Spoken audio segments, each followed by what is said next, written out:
ইস্তফা দেওয়ার জন্য করছে যে ইস্তফা দিতে হবে, নইলে আমাদের স্টুডেন্টই করবে, এরকম হুমকি দিয়ে গেল। যে এইভাবে হয় না রাজনীতি, রাজনীতি হয়তো অন্যভাবে হয়, এইভাবে আমরা দেখিনি।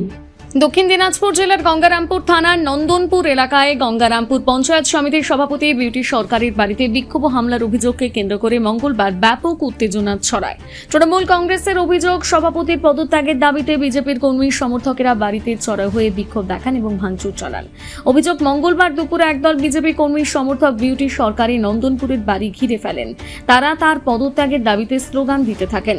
পরবর্তীতে গাড়ির কাঁচ ভাঙা হয় বলে অভিযোগ। পরিস্থিতি ক্রমশ উত্তপ্ত হয়ে ওঠে।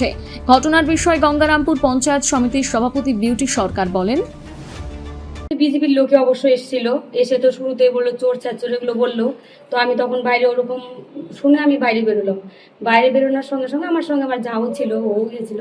তখন বাইরে বেরোনোর সঙ্গে সঙ্গে আমার গামছা ও না ধরে টানাটানি করতেছে, ছেলে মানুষ কিন্তু। তার জন্য তখন আমি দিশা মানে কিছু বুঝতে না পারে আমি গিরিটা তালা মেরে দিছি।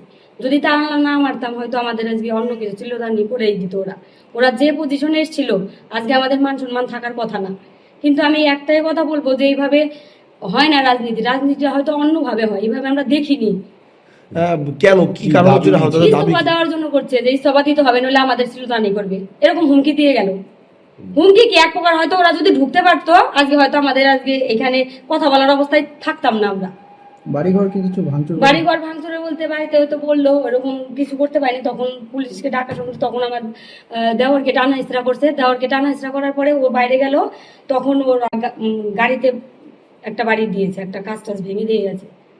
আতঙ্কে রয়েছেন? আতঙ্কে, একদম আতঙ্কে। আমরা এখন মানে আমাদের রাত দিন এখন কিভাবে যে যাবে সেটা আমরা বলতে পারছি না, যে এরকম পরিস্থিতিতে আমরা পড়িনি কোনোদিনও। কি চাইছেন? চাইছি যে এটা ইমিডিয়েটলি বন্ধ হোক। এটা তো ঠিক না, ইস্তফা দিতে হয় না কি সেটা আমরা দেখবো। ওরা তাহলে ভোট করে আইন সিস্টেম হিসেবে ওরা ইস্তফা নিয়ে নিক।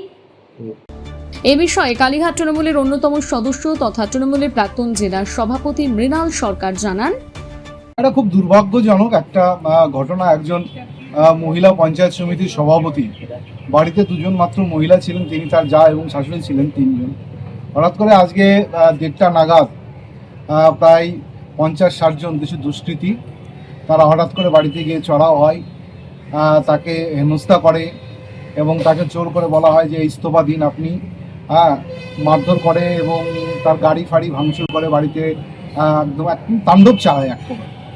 তো এটা খুব লজ্জাজনক বিষয়। আজকে গণতান্ত্রিক পরিসরের মধ্যে আজকে নির্বাচিত জনপ্রতিনিধি একজন মহিলা এবং আমাদের 8টা পঞ্চায়েত সমিতির মধ্যে ইনি একজন ওবিসি বৈশ্য কপালী সম্প্রদায়ের মহিলা, আমাদের গর্বের বিষয়। আজকে তার উপরে আমরা তীব্র নিন্দা জানাচ্ছি। এটা শুধু আজকের ঘটনা নয়, বিগত কয়েকদিন থেকেই আপনারা জানেন যে সুখদেবপুর গ্রাম পঞ্চায়েতেও বেশ কিছু দুষ্কৃতী প্রত্যেকটা গ্রাম পঞ্চায়েতের সদস্যর বাড়িতে গিয়ে হামলা দিয়ে তাদেরকে জোর করে ইস্তফাপত্র সই করানোর চেষ্টা চলছে। গতকালকে 6 নম্বর গ্রাম পঞ্চায়েতেও এটা হয়েছে। আজকে নন্দনপুরে পঞ্চায়েত সমিতির সভাপতির বাড়িতে এরকম তাণ্ডব চালানোর পরে তারা বিভিন্ন গ্রাম পঞ্চায়েতের সদস্যের বাড়িতে গিয়েও একই রকম তাণ্ডব চালাচ্ছে।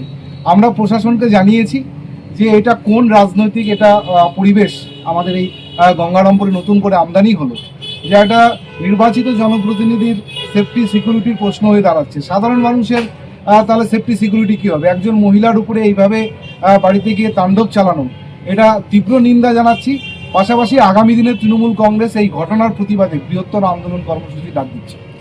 এ বিষয়ে বিজেপির জেলা সাধারণ সম্পাদক বাপি সরকার জানান, গঙ্গারামপুরের পঞ্চায়েত সমিতির সভাপতির বাড়িতে হামলা হয়েছে বলে যে অভিযোগ উঠেছে এবং তিনি যে অভিযোগ করছেন যে তাকে পদত্যাগ করতে বলা হয়েছে, করা হয়নি, তার জন্য ভারতীয় জনতা পার্টি করেছে।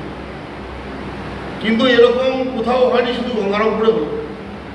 আমাদের কাছে বিশ্বস্ত সূত্রে খবর আছে উনি বা ওনার পরিবারের কেউ বাড়ি থেকে আগ্নেয়াস্ত্র দেখাচ্ছিল, সেটা পাবলিক দেখেছে, পাবলিক ক্ষুব্ধ হয়েছে, আর তারপরেই এই ঘটনা ঘটেছে। একজন জনপ্রতিনিধি তার আর্মস কেন বাড়িতে? আমরা প্রশাসনকে অনুরোধ করছি যদি সত্যি তার কাছে আর্মস থাকে সেটাকে উদ্ধার করা হোক এবং দৃষ্টান্তমূলক শাস্তি দেওয়া হোক।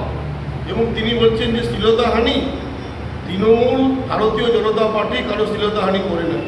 আজকে ঘটনার পরে কোথাও কোনো শ্লীলতাহানি হয়নি তৃণমূল কংগ্রেসের, কিন্তু 2021 সালের পরে এই তৃণমূল কংগ্রেস ওনারা কতজনের শ্লীলতাহানি করেছিলেন আগে তার খোঁজ নিন।